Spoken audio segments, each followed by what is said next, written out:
Hi, it's Katrina. Some of the world's craziest discoveries have been made high up in the mountains. So strap on your hiking boots and let's go explore a haunted cave, a lost city, and strange gods you've never even heard of. If that sounds fun, be sure to subscribe and let's go. The Haunted Cave of Greece. Prepare to be blown away by the most haunted mountain cave in all of Greece. It's called Davilis Cave, and it's been spooking the pants off people since the 1800s, at least. Just a few hours north of Athens, up the steep, misty slopes of Mount Penteli, you can experience the paranormal activity for yourself. The whole place looks like something you'd expect to see in an episode of Hercules or Xena Warrior Princess. You remember that show? Up the side of the mountain is an opening that leads to a series of twisting and turning tunnels. These dark, surprisingly spacious corridors end at a central pool of water. Arriving here makes you feel as if you've journeyed to the very heart of the mountain, to a mystical pool with a connection to the devil. Pan was the Greek god of mischief. It's from Pan that we got the word panic, because it was his favorite thing to incite. It's also from Pan, a god who was part man and part goat, that Satan got his hooves and horns. In the Bible, Satan was never described as having horns. Ancient people took aspects of the mischievous nature deity Pan and gave them to the devil to make him scarier. And guess what? It worked. When archaeologists excavated the dark and creepy caves on the mountain, they found pieces of ceramic depicting Pan and his nymphs. This led them to conclude that thousands of years ago, worshippers of Pan performed rituals and ceremonies at the mystic pool inside Davilis Cave. Now for the really spooky bit. Ever since the 19th century, people have told stories about strange occurrences happening near the cave and in the cave. Water has been found to flow up instead of down, and people who have wandered into the cave's tunnels have vanished, never to be seen again. The creepiest thing happened in the 1980s. The Greek government sealed the cave off from the public without giving anyone much information. Then they started digging around before stopping abruptly and abandoning the cave. There's never been an explanation for what happened or why the government suddenly took an interest and then ran from the cave as if they saw a ghost. These days, the cave has supposedly attracted satanic cults and pagan groups. Would you dare spend the night here alone? I wouldn't. The mountain ruins of Oman. Dozens of incredible ruins have been found across a mountainous landscape where the sun is so hot that it can roast your skin like you were a delicious pig rotating over a fire. In Oman, researchers at the Polish Center of Mediterranean Archaeology were investigating the Jumeirah Valley when they found something amazing. They uncovered over 50 sets of ruins spread across 10 forgotten settlements. These were towns and villages from between 4,000 and 2,300 years ago that nobody even knew existed. They were here the whole time, spread over the sun-bleached mountains of the Middle East. By far, the most exciting part of the discovery has come in the form of huge round towers. Picture a sandstone wizard's tower rising from the side of a mountain with a mage scowling from the top. That's sort of what archaeologists found here, only there weren't any wizards. There are a variety of ruined towers in the densely packed settlements. Researchers think they were for defense or observation. It might have even been a combination of both. The towers were built above the intersections of valleys, likely to watch over anyone coming and going from the realm. The mountainside villages are about 140 miles from Muscat, the capital of Oman. The puzzle experts are trying to solve now is why the settlements were built here and how they flourished in such terrible heat. The Polish scientists think it may have had something to do with an economic boom in the Bronze Age. Part of their reasoning comes from the staggering number of workshops they found. The team discovered tools for crushing ore, furnace walls for smelting copper, and the remains of many workshops. It seems like most of the villages were involved in some huge industrialization project. That's only part of the story, though.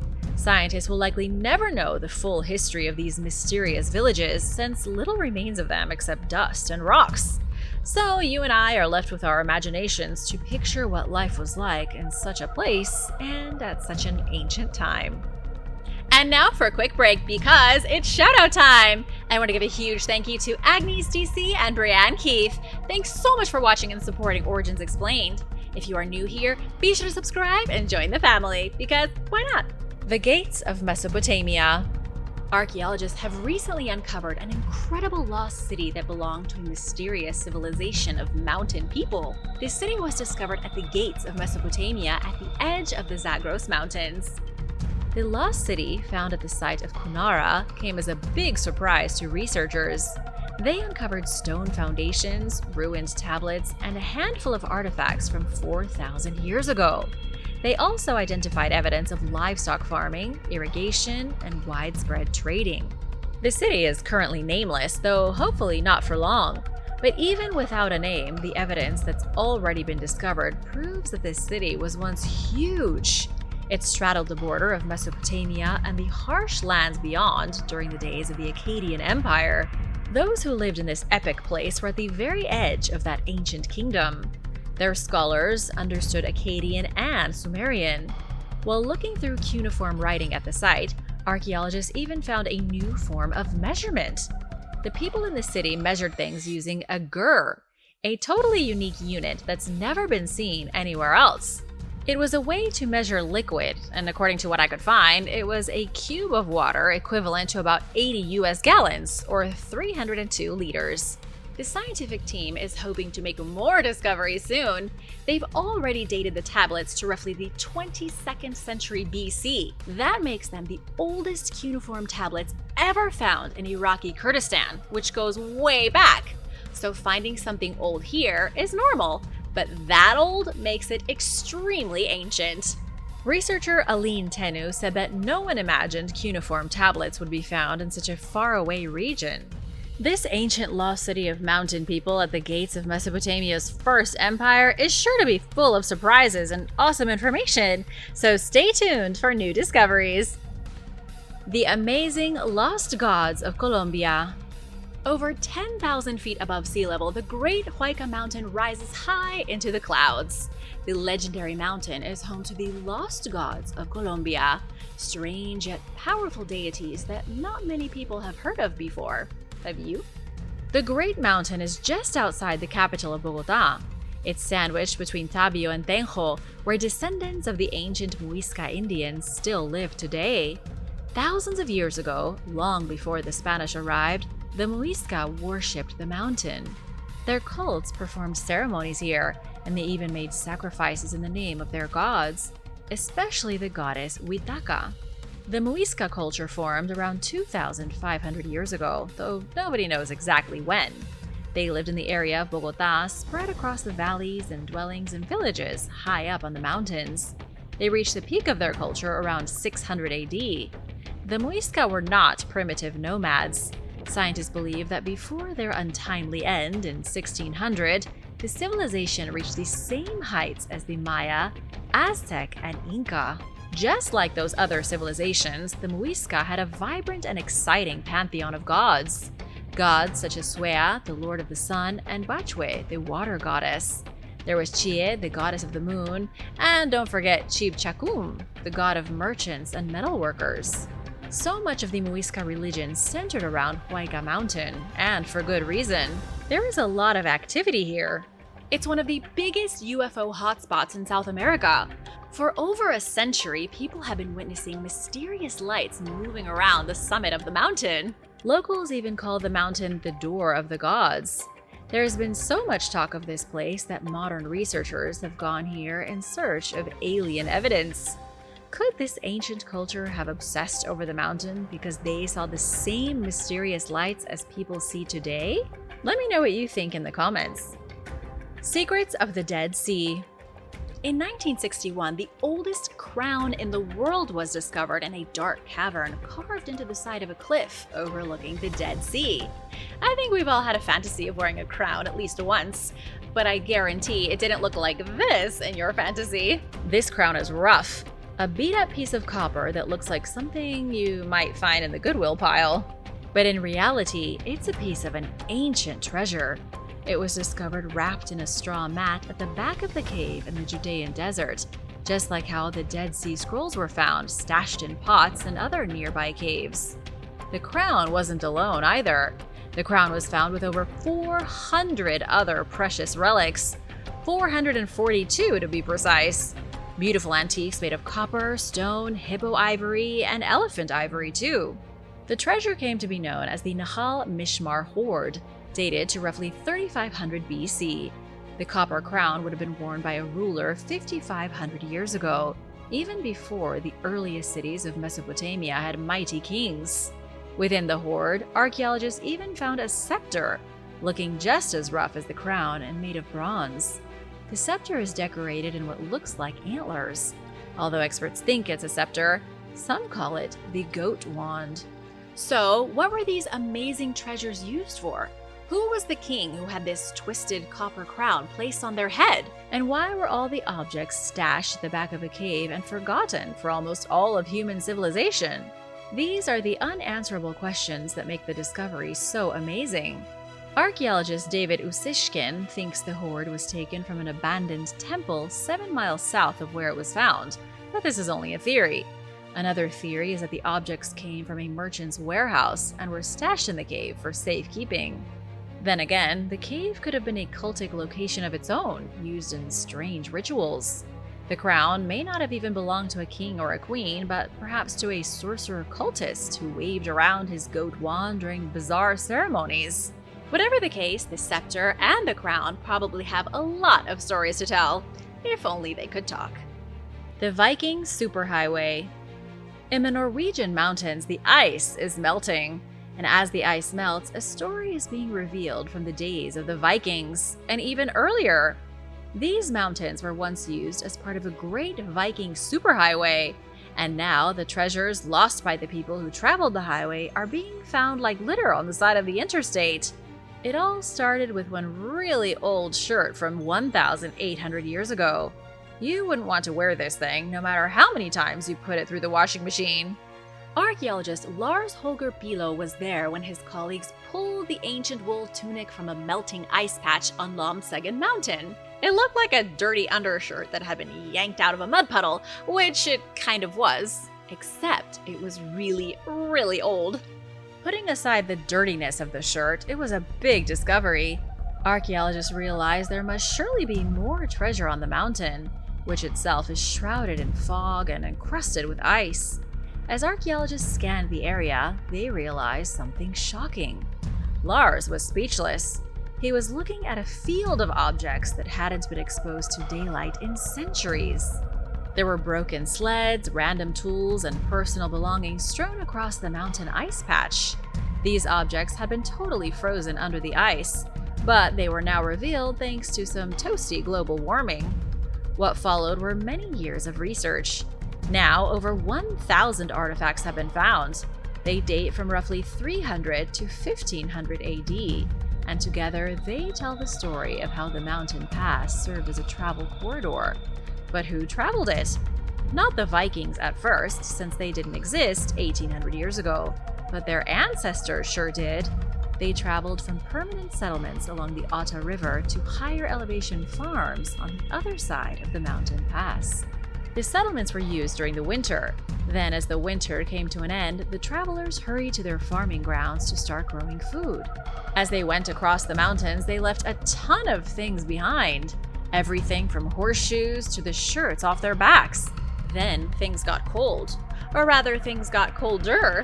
Ice patches started freezing at higher elevations, with glaciers moving in like unwanted guests.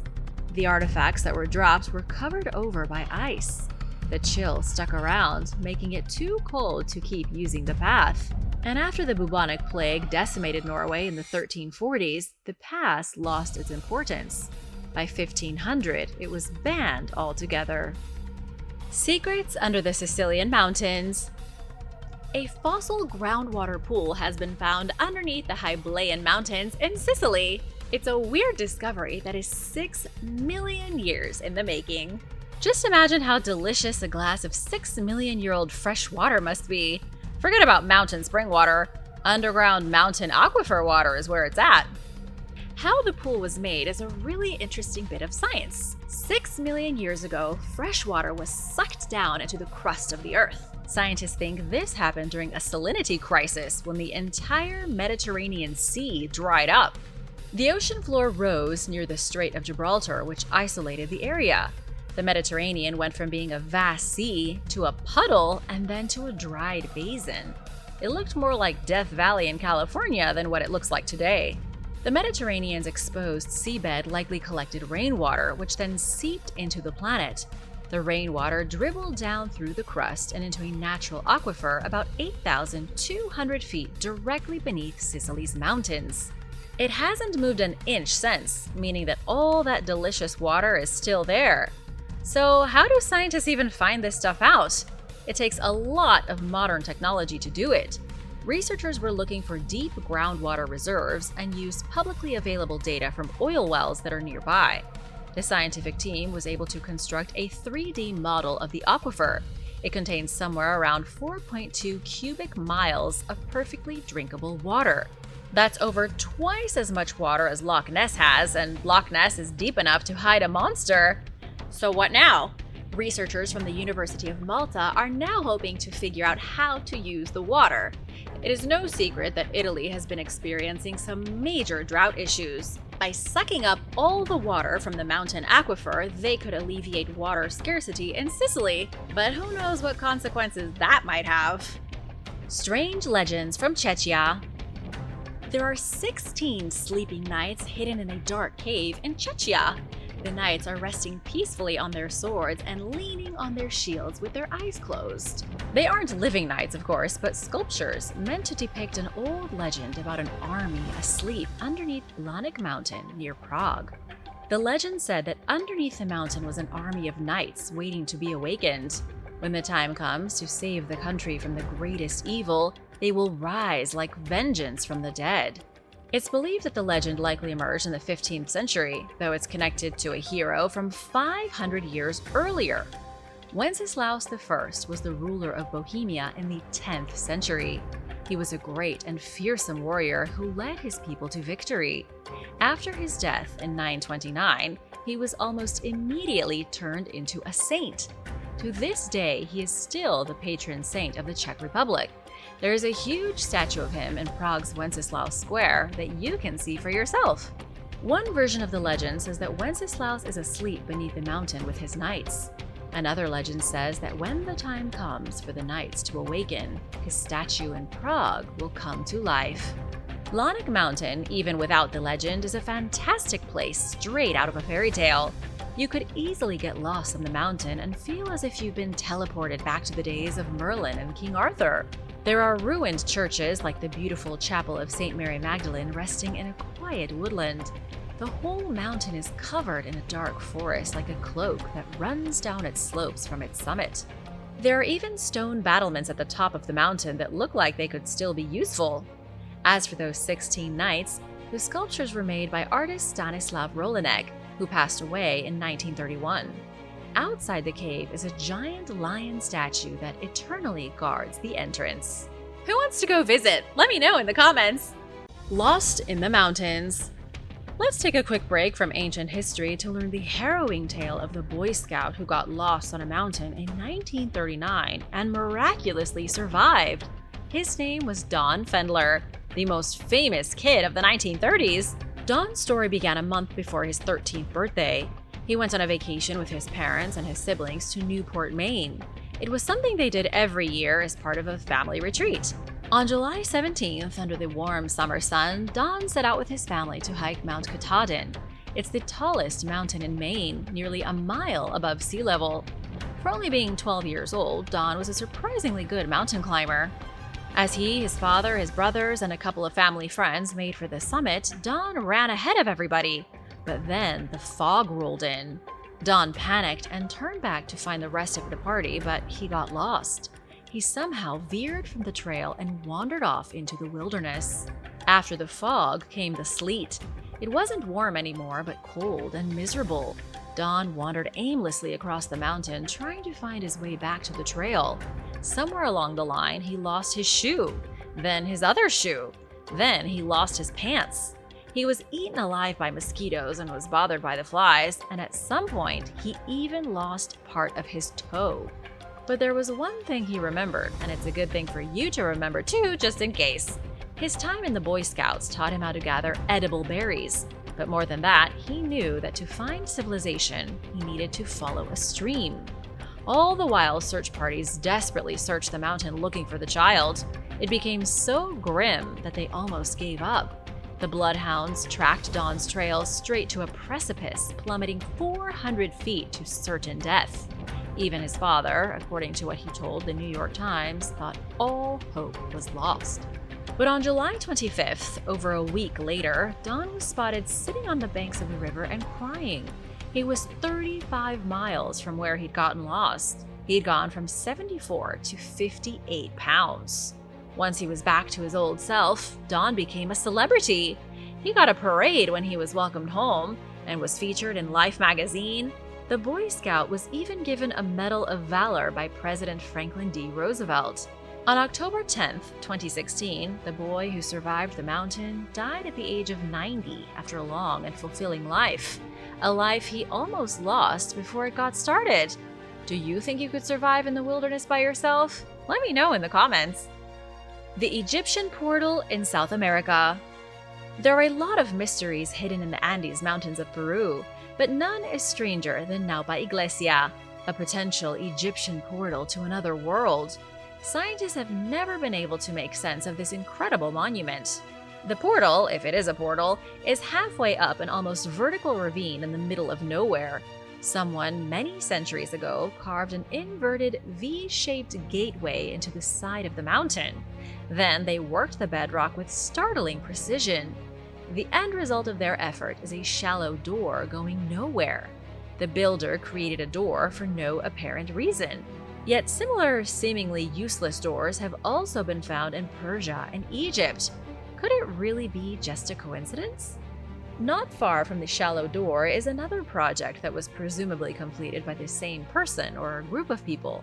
Experts think it's an altar carved from a solid chunk of bluestone, complete with 3 small alcoves.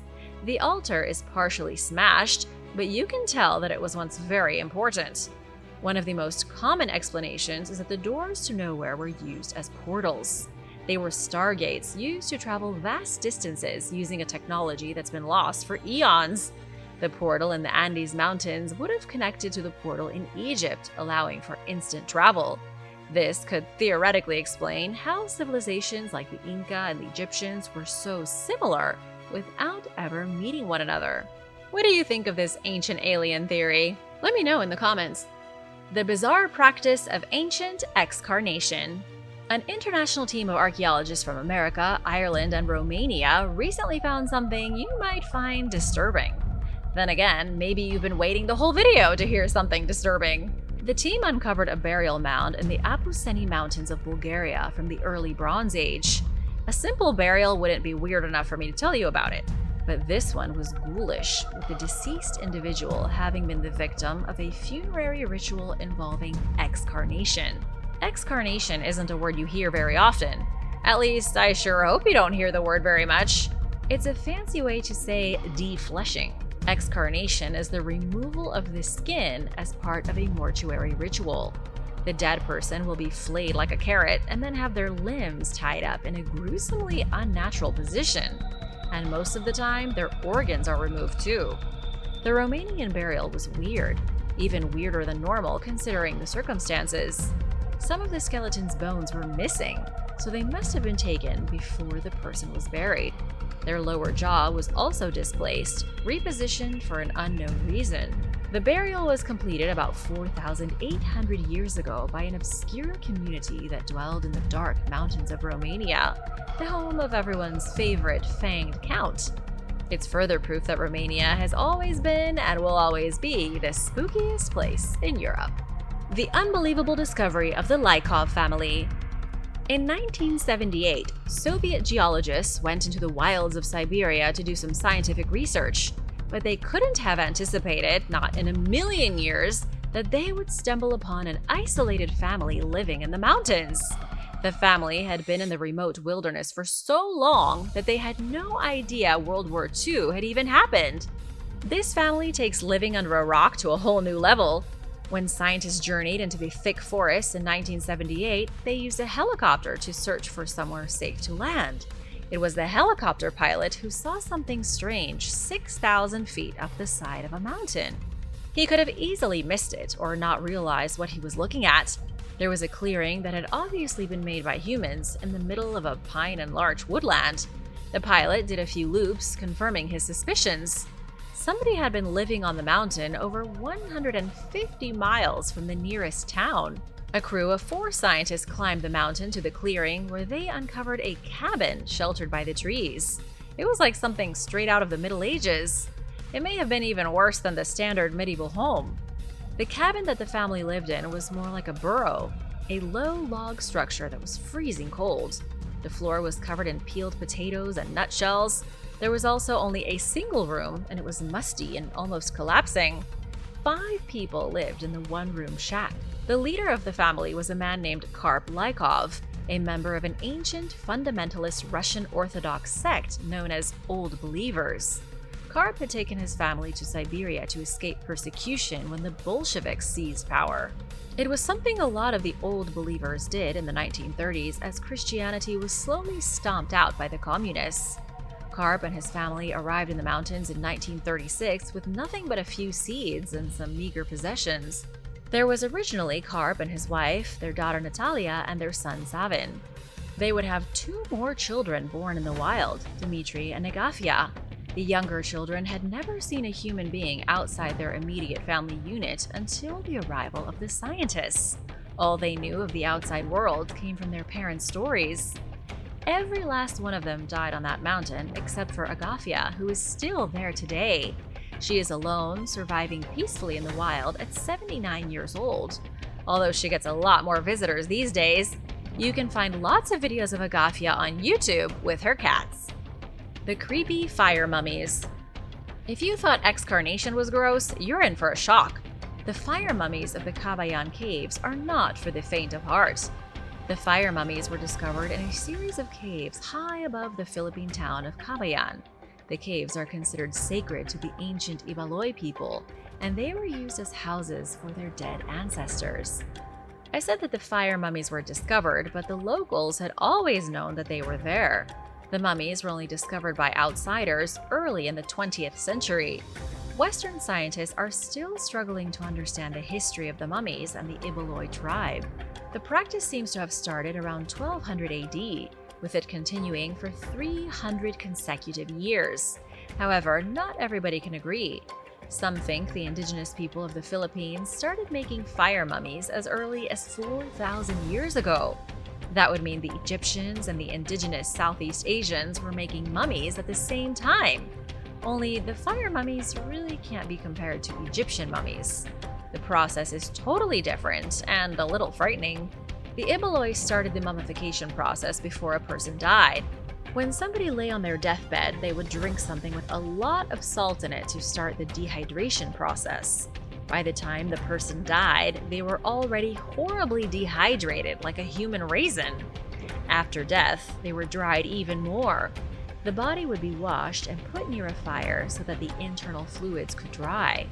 Then the tribespeople would blow tobacco smoke into the mouth of the corpse to make sure the internal organs were extra dry.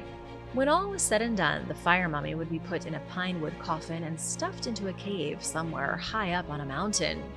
Over the centuries, many of the caves were forgotten. The locals knew about the process. The Ibaloi are still around, but as it fell out of favor, the caves where hundreds of bodies were buried became lost. They started to be found again with the introduction of logging in the region. In the early 1900s, loggers kept stumbling upon random caves filled with ancient fire mummies.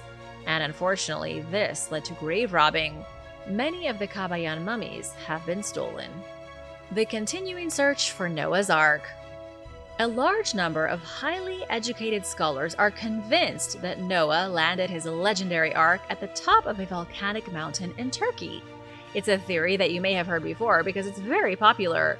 But today I'm going to tell you a slightly different theory involving a secondary mountain. 17,000 feet above sea level at the top of Mount Ararat, there is a geological formation that looks suspiciously like a big boat. The formation looks sort of like the hull of a ship, but a really, really big one. Mount Ararat has been considered the final resting place of the world's most famous boat for centuries. Even to a non-believer, it's hard to not see the shape of a boat and make the connection. But what about Mesha Mountain? Before his death, scientific researcher David Allen Deal presented evidence that Mesha Mountain makes more sense as the final resting place of Noah's Ark. This other mountain, the one you don't hear about, is still in the Ararat mountain range. It's 17 miles to the south of Mount Ararat and has a maximum elevation of only 7,400 feet. If Noah had landed his huge floating menagerie here, it would have been easier for him to get off the mountain once the floodwater was gone. So what does the Bible have to say about all this? The book of Genesis doesn't explicitly say where the ark landed. It merely says that Noah's Ark landed on the mountains of Ararat.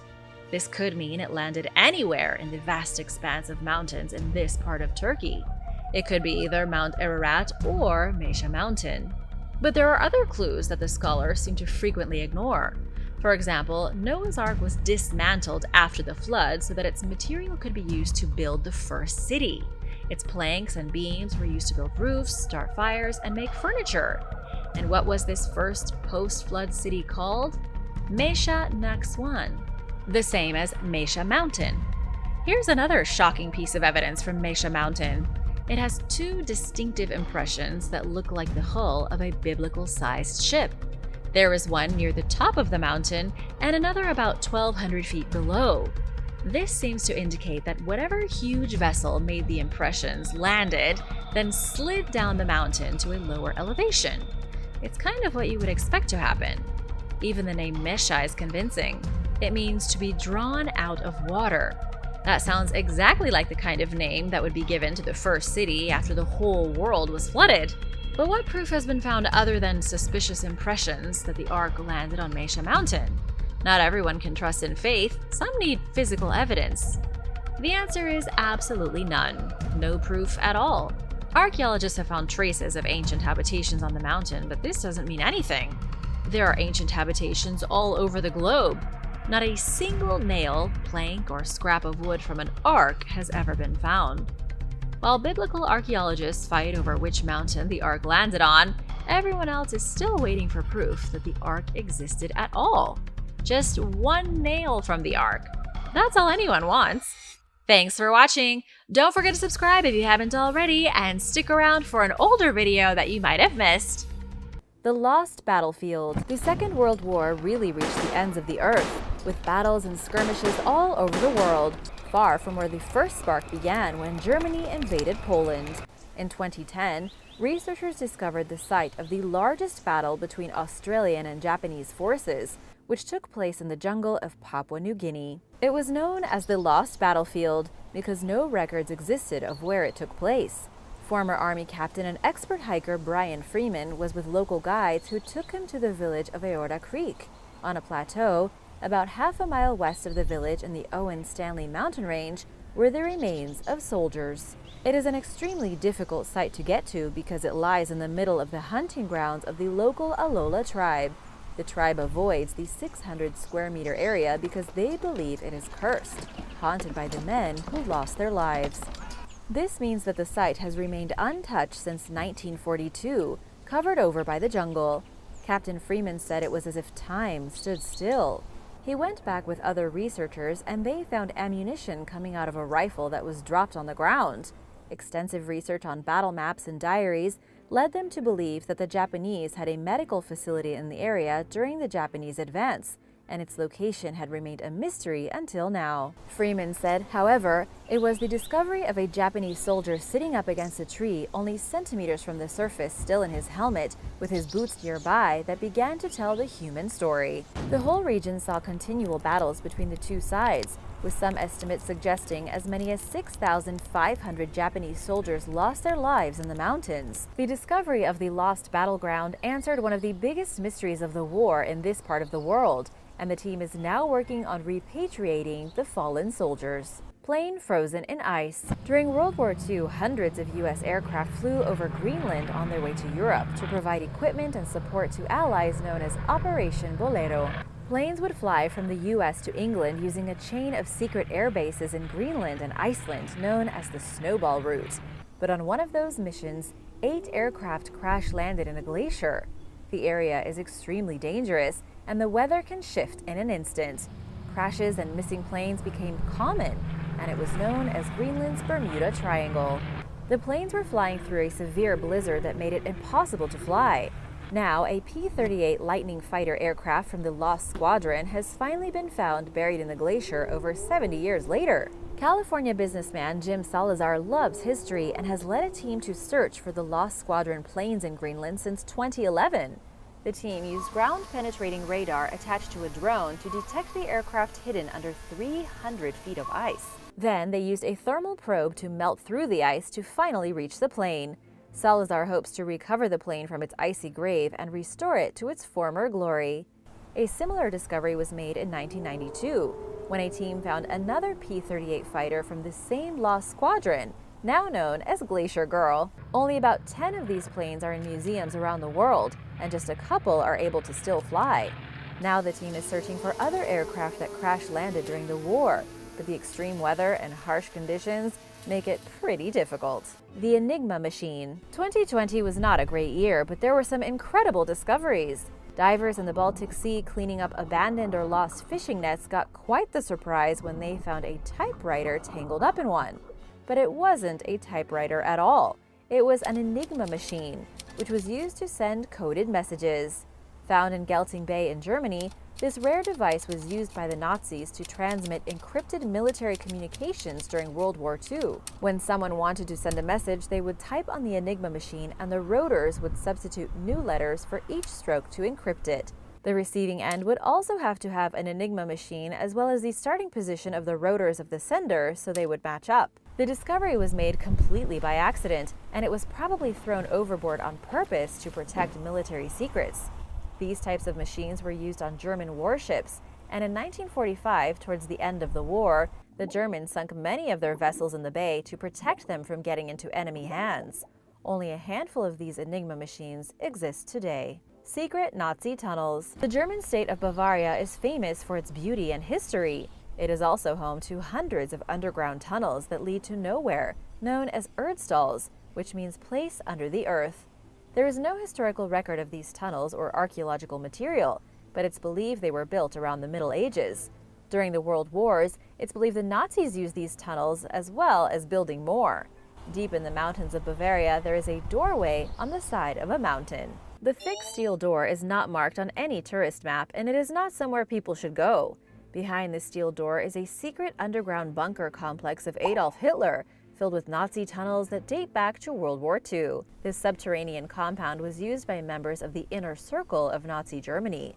There are at least 4 miles of tunnels, dozens of bunkers and hidden rooms, and an entire village above ground that was meant to be a relaxing vacation spot for members of the Nazi government. Hitler and his followers loved coming to Bavaria, and it was in his country home here that he made major moves, like deciding to invade Austria and Czechoslovakia. The town grew above and below the ground, and the elite came to party and plan. The hidden underground complex was bombed in April of 1945 by the Royal Air Force. Then the U.S. Army took over until 1952, when they handed it back to the Germans under the condition that they were not allowed to use it. Today, the ruins of the bunker are still there, but it is sort of a dark secret. And now for number 6. But first, be sure to share any family stories from World War II you might have in the comments below. And I wanted to give a big shout out to Thomas J. Forgy and Joel Lucero. Thanks so much for supporting this channel. If you are new here, be sure to subscribe and join the Origins Explained family. JMS Moushi. After an 8-year search, the largest battleship from World War II has finally been found. The beast was the Japanese ship the Musashi. It was large and deadly and the most heavily armed ship of its time. Launched in 1940, it also had a twin called the Yamato. It was such a beast that in 1944, when U.S. warplanes swarmed around it during the Battle of the Sicilian Sea, it took more than 4 hours and 25 direct torpedo hits before the ship began to sink in the waters near the Philippines. Microsoft co-founder Paul Allen and a team of researchers finally discovered the wreck after years of searching nearly 4,000 feet underwater. Images beamed back by the submersibles revealed the unmistakable shape of the ship. The main gun was clearly visible, which was the most powerful naval cannon of the time. It weighed 270 tons, and its operators had to hide in a shelter before firing it. During its final battle, it fired once before they were able to take cover, which resulted in a number of personnel being thrown over the side of the ship. An unmanned vehicle revealed the massive rusted body of the ship where you can see the damage of the torpedoes. The bow was warped and there were multiple hits around all of the main armaments. The remains are really a testament to the power, danger, and loss suffered by all sides during the war. Monument to the Battle of the Nations. This monument is the largest monument in Europe. It has gone through a lot over the years, and its meaning has also changed, but it remains a testament to those lost in battle. In October 1813, Napoleon Bonaparte and his allies fought against Russian, Prussian, Austrian, and Swedish forces in a bloody fight known as the Battle of the Nations in Leipzig, Germany. Over 600,000 soldiers fought in the skirmish, and the famous French emperor suffered a severe defeat which would change the history of Europe forever. The construction of the longer and scarier name of the Volkerschlacht den Gamul was decades in the making when it broke ground in 1898 at the battle site. It was completed 15 years later in 1913. The gigantic structure is 300 feet tall, and since it commemorated Napoleon's defeat, it became a symbol of German pride that would come into play in the future as well. At the front entrance, there is a battle relief with a sculpture of Saint Michael the Archangel, representing God's support for Germany. At the top of the building are 12 warrior statues known as the Guardians of Freedom, measuring over 42 feet tall, made up of 37 granite blocks. Inside, there are 8 statues of medieval knights representing fallen soldiers, as well as numerous other sculptures known as the Guards of the Dead. The second floor features 4 more gigantic statues measuring 31 feet tall. During World War II, the site became strongly associated with German nationalism, so much so that when the war drew to an end, 150 Nazi soldiers made their last stand there as American forces approached. The memorial is one of few sites connected to Nazi ideology that the Soviet Union did not destroy when East Germany came under its control after the war ended, because it was seen as a way to forge ties between Russia and Germany. After all, they fought together against Napoleon. While it continues to symbolize neo-Nazi ideology for many, the monument still stands and is open to visitors today. 5 sunken submarines. An ocean explorer has discovered the wrecks of sunken submarines dating back to World War II, finally giving families closure and peace. Since 2010, ocean explorer Tim Taylor and his crew have discovered 7 previously undetected sunken vessels in total, including 5 that disappeared during the Second World War.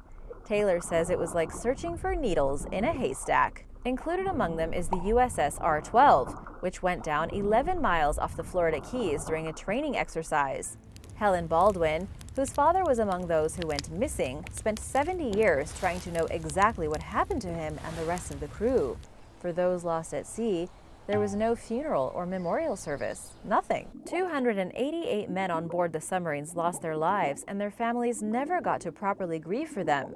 Tim Taylor was also the son of a World War II Navy veteran and started a website for the families to be able to communicate and share information. Using underwater vehicles and drones and all kinds of other technology, Taylor and his team were able to locate the vessels, and finally, after almost 80 years, the families were able to hold a memorial service. Taylor took Helen Baldwin and her siblings to the site and showed them drone images of the wreckage. They said it was life-changing that they were finally able to pay their respects. Taylor just received the Navy Distinguished Public Service Award, which is the Navy's highest civilian award for discovering the final resting places of the lost soldiers. He told NBC that he was motivated by his desire to bring comfort and closure to surviving relatives who were left with a void from not knowing what happened to their loved ones. Go for broke. Around 33,000 Japanese Americans fought for the U.S. during World War II while facing rampant discrimination, since for many Americans, the Japanese were the enemy, even if they were from the United States. They came to be known as the Go for Broke soldiers, inspired by the motto of the all-Japanese 442nd Regimental Combat Team, which became the most decorated fighting unit in U.S. history for its size and length of service.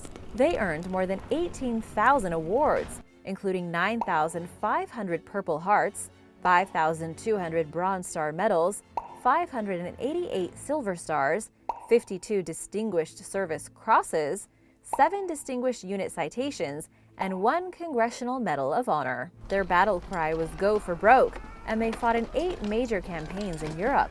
The regiment lost over 800 troops when they liberated 200 men from the Texan Lost Battalion that was stranded in France, surrounded by enemy fire. These brave warriors are finally receiving long overdue recognition with a commemorative postage stamp featuring U.S. Army Private First Class Shiroku Whitey Yamamoto. The photo featured in the stamp was taken at a train station in France in 1944. Even as their families were shipped off to internment camps and labeled as enemy aliens based on just being Japanese, the Go for Broke soldiers honored their commitment to the United States by putting their lives on the line. Most of these troops were Nisei, or second-generation Japanese Americans, thousands of whom served in the military intelligence service as translators, interpreters, and interrogators in the Pacific Theater. Over 1,000 Japanese women also served in the Women's Army Corps. The Go for Broke stamp comes out after a 15-year campaign called Stamp Our Story, which advocates for the recognition of Japanese American soldiers who were treated quite badly on their return to the United States. Bomb in the backyard. While gardening in her backyard in early May, a woman in Missouri noticed a rusty, mud-covered object in the ground. She took it inside, and her husband washed it off and began scraping away at it with a knife in an effort to identify what it was. The woman noticed Japanese lettering on the mysterious object and suddenly yelled at her husband to stop what he was doing because he might have a bomb in his hands. Using Google Lens, the couple determined that it was, indeed, probably a bomb. What started out as an ordinary afternoon turned chaotic when the pair called the local sheriff's office, who arrived along with the Bureau of Alcohol, Tobacco, Firearms, and Explosives and the Air Force. Authorities made them wait outside the home while they set up a perimeter and investigated. Experts determined that the bomb was still alive and had a 500-foot blast range. Thankfully, the St. Louis Regional Bomb and Arson Unit removed the explosive without incident, while making sure to remind the couple about how lucky they were that they didn't get hurt or killed. The couple posted the shocking news on social media and it went viral. Meanwhile, the bomb was detonated in a controlled explosion at an Air Force base. Nobody knows how the foreign bomb ended up in a yard in Missouri, and the mystery will probably remain unsolved. Soldier searches for fallen hero. While fighting on the German frontier in the Battle of Hurtgen Forest in 1944, a 19-year-old American soldier named Anthony Grasso suffered serious head and neck injuries from an exploded artillery shell. His lieutenant, 23-year-old Frank Dubose, shielded Grasso and his fellow soldiers the best he could, and was killed during the heroic act. Grasso went on to live a long and fulfilling life, but he never forgot Dubose and how he saved his life. He finally got the chance to personally thank the fallen soldier on Memorial Day weekend this year, when he traveled from Norwood, Massachusetts to Dubose's grave in Camden, South Carolina. Although the incident happened over 75 years ago, the memories are as fresh as ever for 96-year-old Grasso, who insisted on making the trip. With the help of his grandson and a friend, he stood up from a wheelchair, laid a white rose on his lieutenant's headstone, and said through his tears, "You gave your life to save mine." For a long time, Grasso didn't know where Dubose was buried or who to contact to find the man's grave. The search began when Grasso was interviewed for a book about the continuous search for missing U.S. soldiers who died in Hurtgen Forest. The book's author, Joseph Pereira, found Dubose's grave through an exhaustive search that involved calling one cemetery after another. Pereira was in the crowd of 100 or so people who came together to watch Grasso say thank you to Dubose, giving him one final salute. Masada. Masada is an ancient stone fortress located high above the Dead Sea, 1,300 feet above sea level.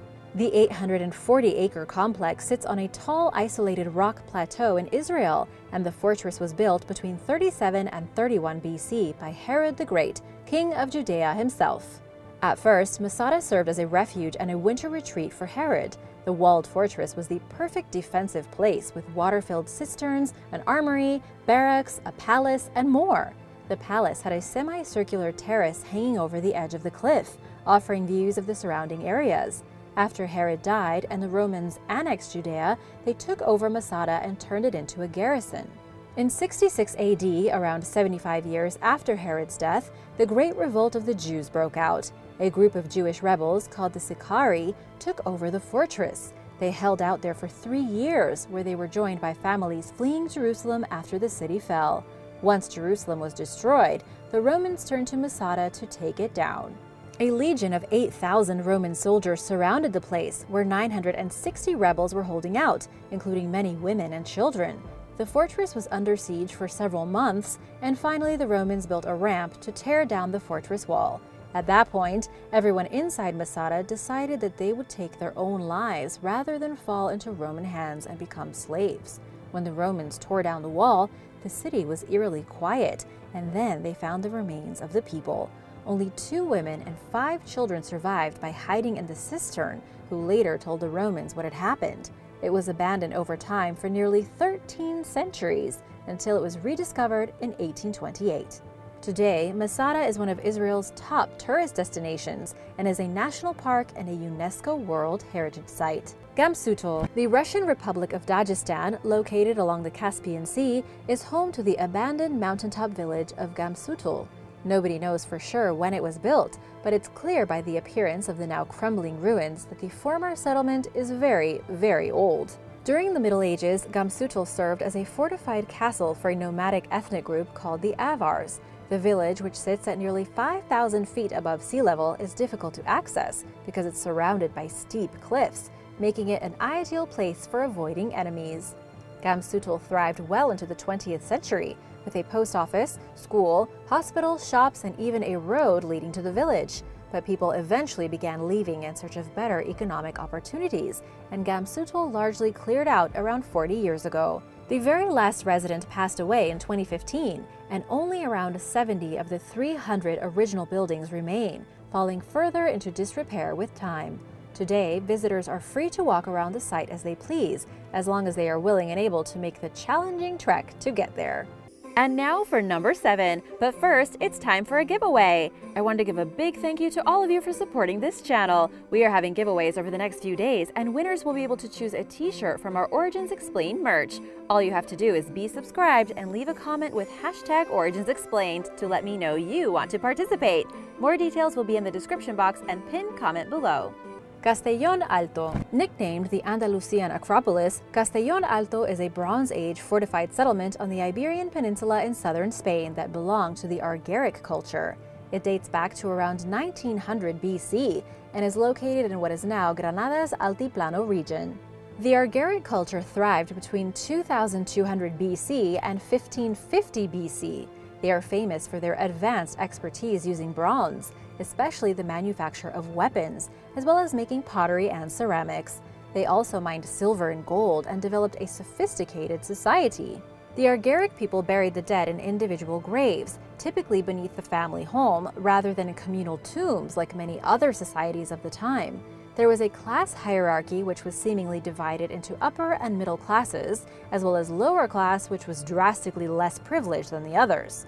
Someone's social ranking was associated with which level terrace their house was situated on. The community leaders lived at the top of the settlement in an area called the Acropolis. The fortified settlement was built near the current small village of Galera. Now known as Caston Alto, it is one of just 4 remaining Argaric sites.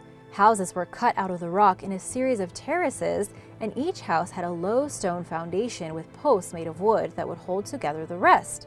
Caston Alto was mysteriously and suddenly abandoned around 1600 BC, after just 300 years of occupancy. The likely reason for this is the depletion of trees nearby, which the Argaric people used for fuel and construction. Timgad, also called Thamugari and nicknamed the Algerian Pompeii, was a Roman city and military settlement in Algeria's Aures Mountains. Located in what is now the province of Numidia, Timgad was founded around 100 AD by the Emperor Trajan. Built at the convergence of 6 Roman roads, it was once a thriving agricultural and commercial center. The settlement thrived for centuries, peaking in the 3rd century with a population of around 15,000. There were over a dozen baths, an impressive library, and other magnificent structures, including public buildings and the 20-foot-high Arch of Trajan. That was the good news. The bad news is that Timgad's wealth made it a prime target for invaders. The Vandals raided Timgad in 430, and subsequent attacks progressively weakened the city. It was never restored to its former glory, and during the 8th century, residents left it deserted. Today, Timgad contains some of the best preserved Roman ruins, thanks to the sands of the Sahara Desert, which buried the abandoned city, protecting its architecture for centuries. Scottish nobleman James Bruce and his team of explorers rediscovered Timgad in 1765, making them the first Europeans at the site in centuries. They uncovered and then reburied the structures, and their claims were widely disregarded and written off as outrageous by British society. Then, in 1875, British consul Robert Playfair visited the ruins at Timgad and added to Bruce's records with observations of his own. Between 1881 and 1960, the French controlled and excavated the site. Today, the city's architecture and artwork, including colorful mosaics, remain in remarkable condition, and even the ruts left behind by the heavy traffic that once traversed its streets are still visible. Cliff Palace. Located in Mesa Verde National Park in Colorado, the Cliff Palace is North America's largest cliff settlement. Occupied from 1190 to 1260 AD, it was home to an ancient Paleo-Indian people known as the Ancestral Pueblans, or the Anasazi. The sandstone dwelling consists of over 150 rooms and more than 20 sunken circles which were used for religious rituals, called kivas. It's one of over 600 cliff dwellings throughout the park nestled into the side of the mountain. Cliff Palace is the largest among them by far, with most others containing between 1 and 5 rooms. Due to its size, researchers believe the Cliff Palace served as an administrative and social center. The Cliff Palace was abandoned around 1300 and was rediscovered in 1888 by ranchers Richard Wetherill and Charlie Mason. After that, many things were stolen and taken from the site, and the place is slowly deteriorating after being exposed to the elements for so long. It's not really clear why it was abandoned, but it was most likely due to a combination of factors like drought, massive flooding, diminishing resources, and violence. After putting in that much effort into building the site, it is sad that the people were unable to use it for very long. Now it is protected by the government and is open to the public. Have you ever been here? Let me know in the comments below. La Ciudad Perdida. La Ciudad Perdida, Spanish for the Lost City, is an archaeological site situated deep in Colombia's Sierra Nevada de Santa Marta Mountains. Researchers believe that the Tairona people founded the remote mountainside settlement around 650 years earlier than the famed Machu Picchu, around 800 AD. The site, which also goes by the indigenous name of Teyuna, can only be accessed on foot via an arduous journey through the dense jungle and up some 1,200 stone steps. You have to be in pretty good shape to visit this site. It consists of several circular plazas, a series of tiled roads, and 169 carved terraces. Ciudad Perdida flourished for nearly 1,000 years before its residents succumbed to disease brought over by the Spanish, although the two cultures never clashed face to face. The diseases spread much faster than the Spanish themselves, who probably never even imagined the level of destruction they brought with them besides their weapons. A group of treasure hunters discovered Ciudad Perdida in 1972. Shortly after, valuable artifacts such as ceramic urns and gold figurines emerged on the black market, prompting archaeologists to travel to the site in 1976. Experts reconstructed the settlement between then and 1982, before the long-running Colombian armed conflict rendered it unsafe to visit. Today, the Lost City is considered safe after reopening to tourism in 2005. The Colombian Army patrols the area, and now everyone who wants to can visit the Lost City. Cocco. Located on a summit 1,312 feet tall, about 25 miles inland in southern Italy's Matera province, the ghost town of Cocco dates as far back as the 8th century BC. The Greeks moved in around 540 AD, calling the town Monte d'Oro. But little is known about Cocco's early days, and it's most famous as a medieval town, during which time it remained largely under feudal control. During the 13th century, the city flourished with a castle and a university. Over time, the city got even better. 4 palazzi, or palatial buildings, emerged by the 15th century, and Cocco also became known for its wonderful churches. Cocco's population peaked at over 1,700 residents in 1532. The plague struck the town the following century, causing hundreds of deaths, but Cocco proved resilient and stuck around for a few more centuries. A series of unfortunate events began taking a serious toll on the settlement's social and economic conditions during the late 19th century. Cholera epidemics, strained trade relations, and war with France, plant disease that killed grapes, plummeting agricultural prices, earthquakes, landslides, and widespread civil unrest all contributed to Cocco's ultimate downfall. Many residents left for economic opportunities in North America. The remaining inhabitants were relocated to the nearby village of Cocco Pesqueira starting in 1963 due to the ever-present dangers caused by landslides. Today, the site is open to tourists. The Krakow Society offers guided tours led by members with close personal ties to the former town, helping to bring its history alive. Sewell Ghost Town. Informally known as the City of Stairs, Sewell is a former mining town that sits over 7,220 feet above sea level. Located in the Chilean Andes, directly above the world's largest underground copper mine, it was built on a steep, barren slope.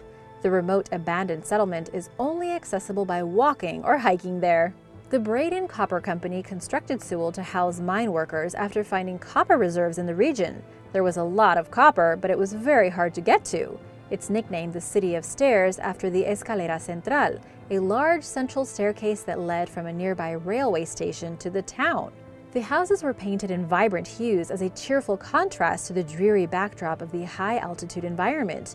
To prevent residents from being overtaken by boredom, the company built shops, a social club, playgrounds, and a movie theater. Sewell peaked in 1960 with a population of over 15,000. Over the years, two major tragedies, an avalanche and a fire, claimed hundreds of lives. El Humo, or the smoke, killed 355 mine workers when a fire broke out at El Teniente mine. To this day, it's considered Chile's worst ever metallic mining accident. But Sewell's demise ultimately resulted from the nationalization of the mining industry under the Allende government. The newly established National Copper Corporation of Chile began moving families out of Sewell in 1977. Once everyone was gone, it started demolishing the town. But the Chilean government saw Sewell as worth saving for history's sake and halted its destruction. It declared the town a national monument in 1998, and in 2006 it became a UNESCO World Heritage Site. Today, what's left of Sewell, including 50 restored buildings, stands as one of the best preserved company mining towns in the world. Le Old Town and Palace. The former royal structure known as Le Palace and the settlement it overlooks, called Le Old Town, survive as one of just a few rare examples of an intact urban Himalayan settlement. Located in the Indian Himalayas in the Ladakh region, the first fortifications at Leh included a small royal residence and 3 Buddhist temples, built during the 15th century. Built along the mountain ridge high above the town, the place had a great view of the land below. Leh became the Kingdom of Ladakh's capital at the turn of the 17th century. During this time, King Senge Namgyal built the 9-story structure now known as Leh Palace, as well as massive earthen walls that surrounded the old town. The royal family lived in Leh Palace until the mid-19th century, when they fled following the invasion and conquest by Dogra forces. Very little of the palace's original interior survives today, and the structure is in a serious state of decay. During its better days, the royal family lived in the palace's upper floors, while stables and storerooms made up much of the lower levels. The palace houses a museum featuring a collection of artifacts, including jewelry, ornaments, ceremonial dresses, crowns, and intricate brightly colored paintings called Thenka, which date back over 450 years. Visitors are welcome throughout the structure and on the roof, where they can catch a glimpse of the panoramic surroundings once enjoyed by the region's elite. People still live in the old town surrounding Leh Palace, but much has changed since its glory days. After roads were constructed during the 1960s, effectively shutting down former trade routes, the town's gates and walls were mostly demolished. Around 200 stone and timber houses still stand within what's left of the 17th century walls. Many wealthier residents ultimately left due to the struggling infrastructure, including a substandard water supply and inadequate drainage facilities, leaving the remaining, less fortunate inhabitants to maintain Leh's surviving historic structures. A lack of funding, flash floods, and other factors have contributed greatly to the site's architectural decline. The Archaeological Survey of India is currently working to restore the palace before its crumbling ruins are lost to history. Thanks for watching! Have you ever visited any of these places? Would you like to learn about more fascinating remote abandoned settlements throughout the world? Let me know in the comments below, and be sure to subscribe if you haven't already. See you soon! Bye!